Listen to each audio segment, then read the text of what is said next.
The weight of a quiet choice. The hours following that meeting did not bring relief or certainty, only a deeper awareness of consequence. Frank Lucas drove through Harlem as dawn approached, watching storefronts slowly come alive and street corners reclaim their familiar rhythms, all while knowing that nothing was truly the same anymore. The refusal he had delivered in that dimly lit room was already moving through unseen channels, not as gossip, but as recalculation. In the ecosystem of New York organized crime, decisions were rarely evaluated for morality. They were assessed for implications. Men who had spent years studying Bumpy Johnson's habits now wondered why his trusted driver had walked away from a fortune.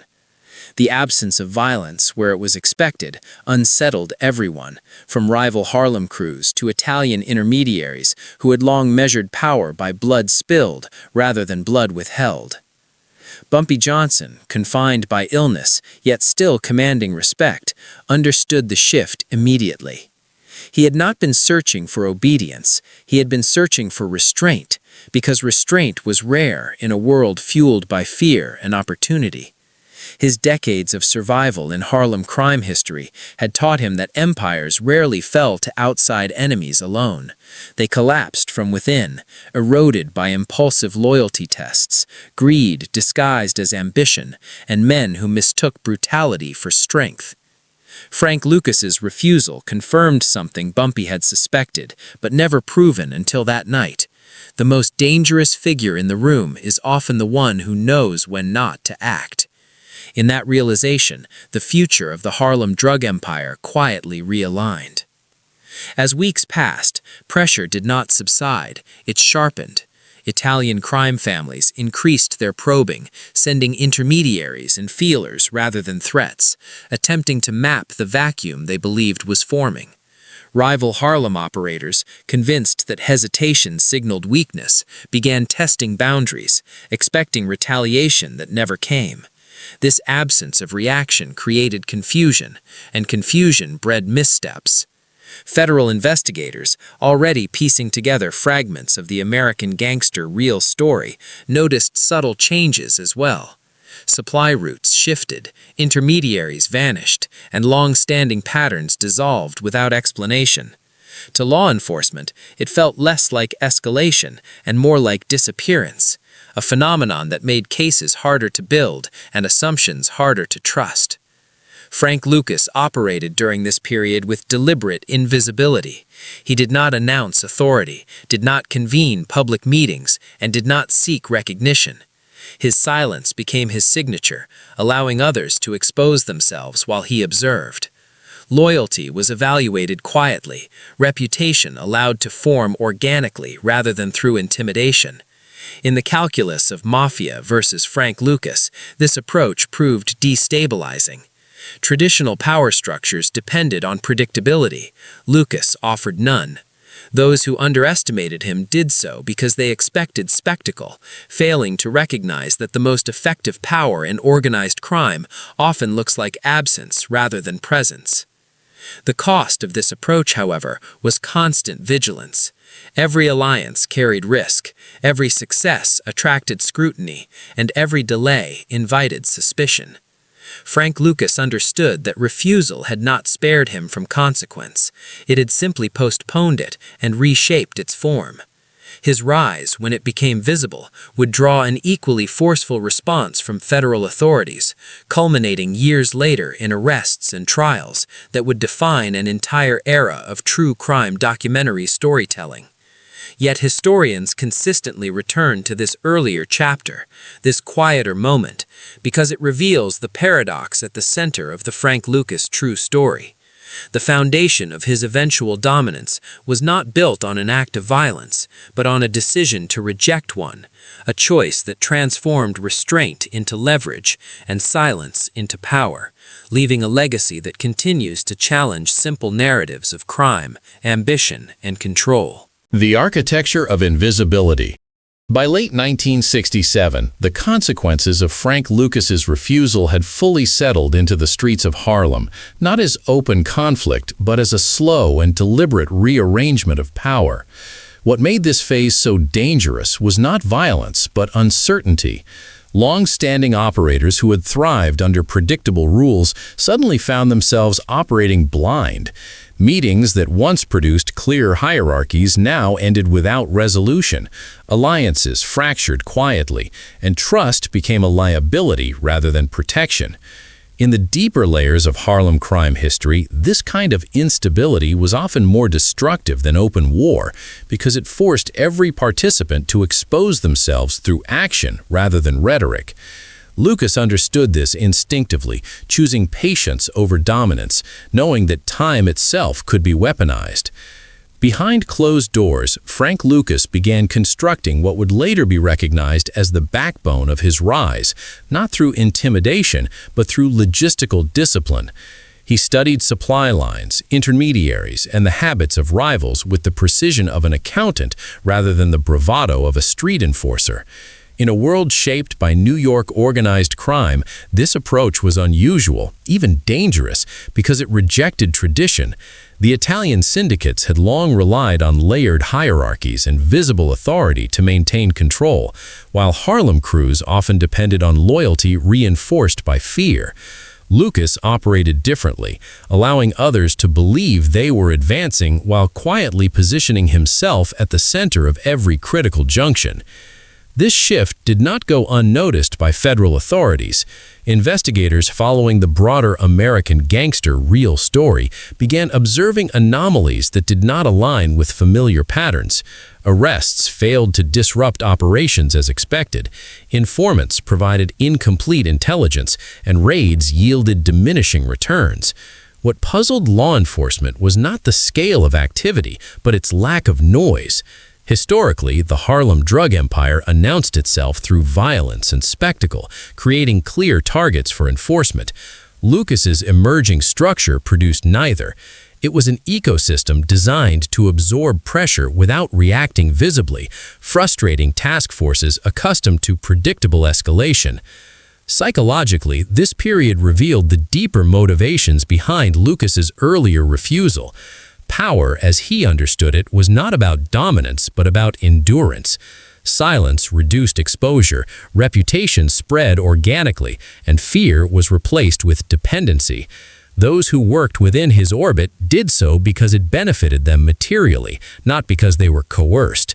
This distinction mattered because it created loyalty rooted in survival rather than intimidation. In the ongoing narrative of Mafia versus Frank Lucas, this approach deprived rivals of leverage. There were no dramatic confrontations to exploit, no emotional reactions to provoke, only a growing realization that influence had shifted without announcement. The consequences, however, were unavoidable. As Lucas's influence expanded, so did the attention of federal agencies, whose resources eventually matched his patience.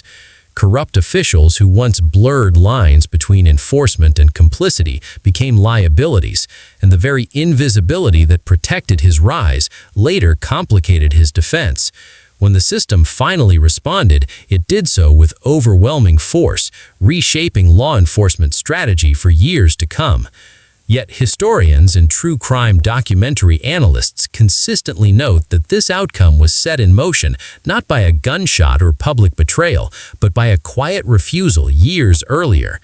In that moment, Frank Lucas chose a path that redefined how power could be built and concealed, leaving behind a legacy defined less by spectacle and more by the enduring question of how restraint can sometimes be the most consequential act of all.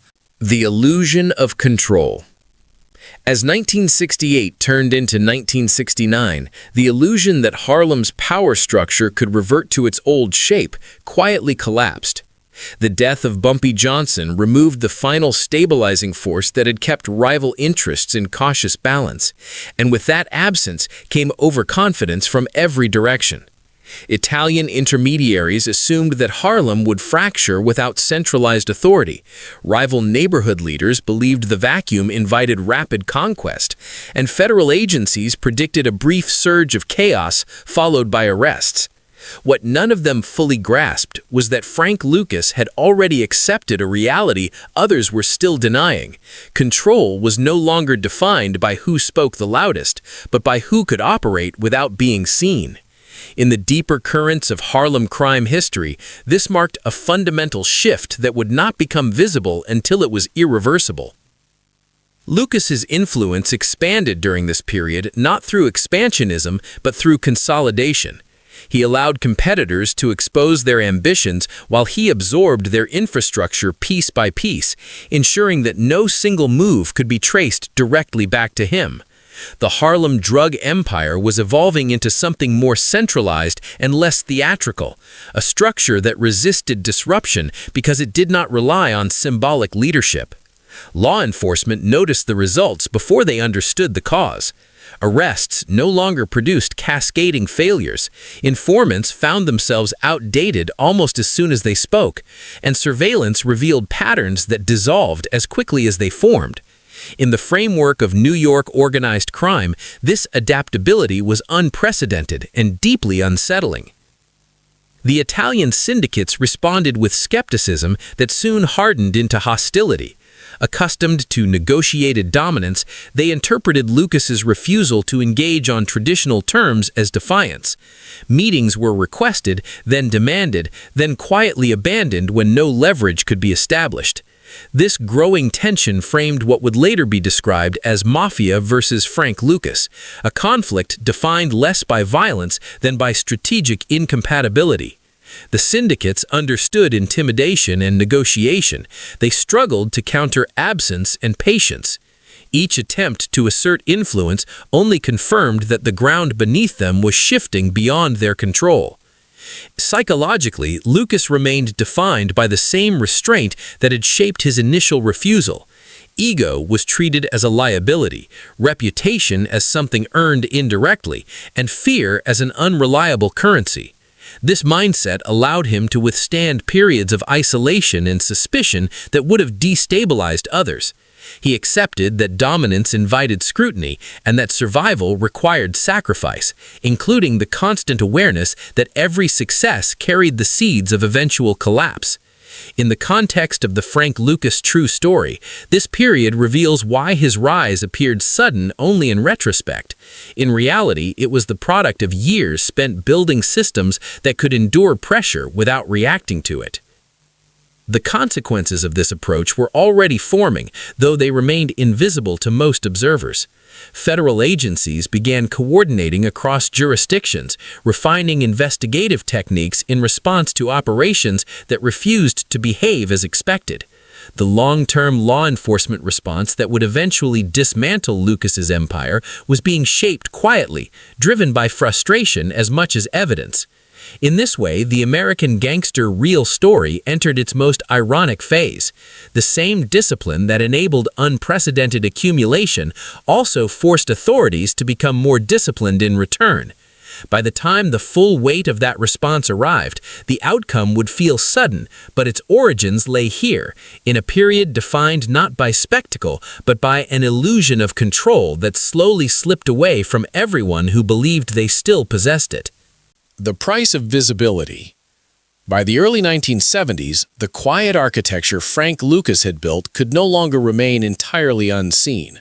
Markets that once shifted unpredictably began to stabilize around his influence, and that stability itself became a signal. In the logic of New York organized crime, order without an obvious architect is never natural. It implies coordination, discipline, and leadership operating beneath the surface. Federal agencies began reassessing their assumptions, redirecting resources toward understanding how such consistency could exist without the familiar markers of control. The Harlem drug empire, once fragmented and noisy, now appeared eerily efficient, and that efficiency forced law enforcement to confront a sobering conclusion. The absence of chaos did not mean the absence of crime, only that it had matured. This was the phase in which Frank Lucas's anonymity began to erode, not through boastfulness, but through contrast.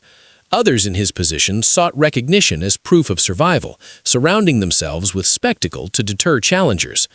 Lucas resisted this instinct, but visibility has a way of finding those who accumulate influence, regardless of intent. Investigators noticed the same names recurring across unrelated cases, the same logistical gaps appearing where arrests should have caused disruption. Slowly, a profile began to form, not of a violent enforcer or flamboyant kingpin, but of a disciplined organizer whose restraint complicated every traditional investigative approach. In the broader American gangster real story, this was the turning point where patience on both sides collided. The pressure intensified from all directions. Italian syndicates, recognizing that Harlem would not return to old arrangements, began withdrawing overt interest while quietly collecting information, preparing contingencies rather than confrontations. Rival crews, unable to provoke decisive reactions, fragmented under the weight of their own mistrust. Even corrupt officials who had once benefited from ambiguity grew uneasy, sensing that association with an increasingly coherent operation carried escalating risk. In the evolving narrative of Mafia versus Frank Lucas, the conflict was no longer about territory alone. It was about sustainability, and sustainability favored those who could endure scrutiny rather than evade it. Psychologically, this period tested the very principles that had elevated Lucas. Silence became harder to maintain as attention increased, and reputation, once an asset built indirectly, threatened to become a liability. He understood that every visible success narrowed his margin for error, that systems designed to absorb pressure would eventually face forces they could not deflect. Yet retreat was not an option. To withdraw would signal weakness, inviting the very chaos he had spent years preventing. In this tension, the Frank Lucas true story reveals its central paradox. The discipline that enabled unprecedented control also guaranteed that such control could never remain hidden indefinitely. The consequences were already unfolding in subtle ways that would later appear inevitable. Law enforcement refined long-term strategies, focusing less on individual arrests and more on dismantling networks, a shift that reshaped federal responses for decades. The historical record shows that this adaptation marked one of the most significant evolutions in how authorities approached organized crime, particularly in Harlem. When the eventual collapse came, it would be framed as sudden, dramatic, and definitive, but its foundations were laid here, during a period defined by restraint under pressure and the growing realization that even the most carefully constructed invisibility carries a cost. In that sense, this chapter stands as a quiet warning embedded within Harlem crime history. Power can be built through silence, but silence cannot protect power forever. The collapse that was years in the making. By the time the pressure finally crystallized into direct action, the outcome felt abrupt only to those who had not been paying attention. For Frank Lucas, the warning signs had been present for years, embedded in subtle shifts that others dismissed as routine. Federal surveillance grew more coordinated, interagency communication tightened, and investigative patience began to mirror the same restraint that had once protected his rise. In the long arc of Harlem crime history, this was the moment when the system learned how to wait. The absence of chaos that once shielded the Harlem drug empire now worked against it, because stability gave investigators time, and time allowed patterns to surface that no amount of discipline could erase. When law enforcement finally moved, it did so with precision rather than spectacle. Raids were not impulsive, they were synchronized. Arrests were not symbolic, they were strategic. The goal was no longer disruption, but dismantling, a philosophy shaped directly by the challenges posed by Lucas's operation. In the American gangster real story, this phase is often misunderstood as sudden downfall, yet the historical record shows it was the inevitable response to years of adaptation on both sides. What had once been a contest of invisibility became a test of endurance, and the state possessed resources that even the most disciplined criminal structure could not match indefinitely. For Frank Lucas, the personal cost was unavoidable. Arrest brought not just legal consequences, but the unraveling of carefully maintained silence. Cooperation, once unthinkable, became a survival strategy within a system that rewarded information over loyalty.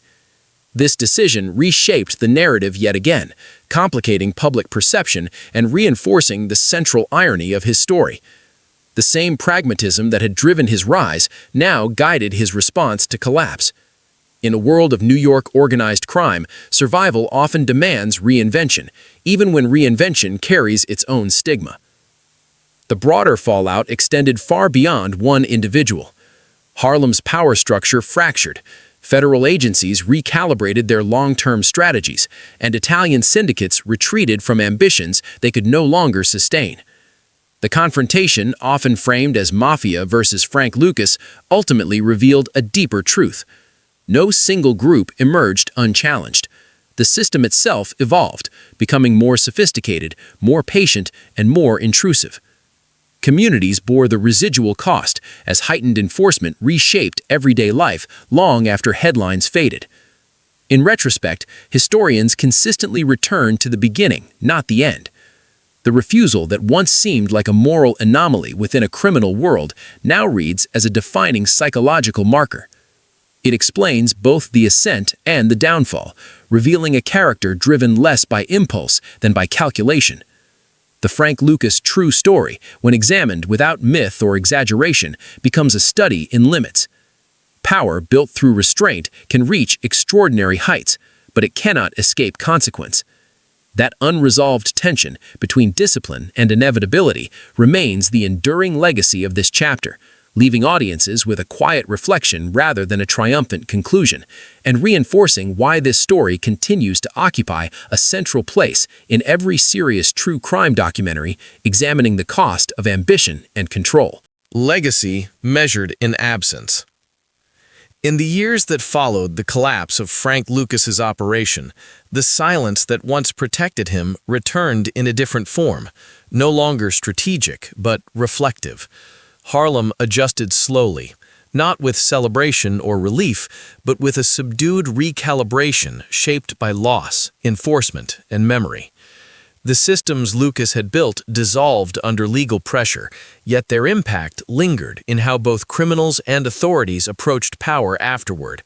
Law enforcement agencies retained the lessons learned, favoring patience, coordination, and long-term surveillance over reactive force, while street-level operators became more cautious, aware that visibility was no longer a shield but an invitation. In this way, the consequences of Lucas's rise extended far beyond his own fate, altering the rhythm of New York organized crime for an entire generation. From a historical perspective, what remains most striking is not the scale of wealth or the inevitability of downfall, but the paradox at the center of the story. Frank Lucas did not begin his ascent with an act of violence, he began it with refusal. That moment became a reference point in Harlem crime history, often overlooked in favor of more dramatic episodes, yet it explains more than any later confrontation. It revealed a worldview shaped by calculation rather than impulse, one that valued leverage over loyalty and silence over spectacle. This mindset allowed unprecedented accumulation, but also ensured isolation, because restraint in such a world leaves little room for trust. The broader American gangster real story often seeks clear heroes or villains, but Lucas's legacy resists such simplicity. His actions contributed to suffering, legal upheaval, and lasting community impact, and those consequences cannot be separated from any assessment of his influence. At the same time, his story exposes the structural realities of power, showing how systems adapt to discipline as readily as they respond to chaos. The conflict, often summarized as Mafia versus Frank Lucas, was ultimately less about personalities than about incompatible models of control, one rooted in tradition and visibility, the other in patience and absence. As decades passed, public fascination shifted from myth to analysis, with each true crime documentary revisiting the same question from different angles. How did a man who refused $1 million command reshape an entire criminal landscape? The answer lies not in a single decision, but in the discipline required to sustain that decision under relentless pressure. Lucas's final years, marked by reduced influence and public reflection, underscored the cost of such discipline. Power, once lost, does not return quietly, and reputation, once exposed, cannot be reclaimed through silence alone. In the end, the story resolves not with triumph or redemption, but with irony. The refusal that elevated Frank Lucas also defined the limits of his legacy. It proved that restraint can create power, but it cannot shield one from consequence. Harlem moved on, law enforcement evolved, and the structures he built became case studies rather than realities. What remains is a quiet lesson embedded in history. The most consequential acts are not always the loudest, and sometimes the choice that shapes everything is the one made in a silent room long before anyone else is listening. What power leaves behind. Long after courtrooms emptied and headlines faded, the effects of Frank Lucas's era continued to surface in ways that were quieter but more enduring. Harlem did not revert to what it had been before his rise, nor did it fully transform into something entirely new. Instead, it carried the imprint of a period when power operated without announcement and control was exercised through systems rather than personalities. Younger figures entering the world of New York organized crime studied that era not for its wealth or notoriety, but for its warnings. They saw how patience could outmaneuver aggression, but they also saw how discipline eventually attracted a level of scrutiny that no individual could withstand forever. In this sense, the Frank Lucas true story became less a blueprint than a cautionary reference point. Law enforcement, too, carried forward lasting changes shaped by that confrontation. Agencies institutionalized the strategies refined during the pursuit of Lucas, emphasizing cooperation across jurisdictions and long-term intelligence over reactive policing. These methods extended beyond Harlem, influencing national approaches to complex networks. The Harlem drug empire had forced the system to adapt, and the system did not forget the lesson. Each subsequent investigation bore traces of that evolution, reinforcing the reality that power struggles do not end when individuals fall. They simply migrate into new forms, governed by updated rules. Psychologically, the legacy was more ambiguous. Lucas's restraint had once distinguished him, but after his influence waned, that same restraint became isolation. Trust, already scarce, disappeared entirely, replaced by distance and guarded reflection. In interviews and recollections, he rarely framed his story as triumph. Instead, he spoke around it, acknowledging outcomes without celebrating them, aware that history would judge the consequences more harshly than the intent. This reflective distance underscores why the American gangster real story resists romantic framing. It is a narrative defined by cost rather than victory, shaped by choices that achieved dominance while simultaneously ensuring eventual loss. Communities affected by that period carried their own memories, often disconnected from the figures who dominated public narratives. Heightened enforcement, disrupted neighborhoods, and long-term social consequences became part of daily life long after individual names lost relevance. In this broader context, the conflict, often simplified as Mafia versus Frank Lucas, fades into something more complex, a demonstration of how different systems of power leave lasting marks on places rather than people alone. Harlem absorbed those marks quietly, adapting once again as it had so many times before. The final irony remains unresolved, and perhaps always will. Frank Lucas's defining moment was a refusal, an act that rejected immediate violence and reshaped the future through restraint. That same act set him on a path where power could be accumulated but never comfortably held. The story closes not with resolution, but with absence. The absence of certainty, of heroes, of clean endings. What endures is a reflective truth embedded in history. Power built in silence may rise unseen, but it never disappears without leaving echoes, and those echoes continue long after the voices that created them fall quiet.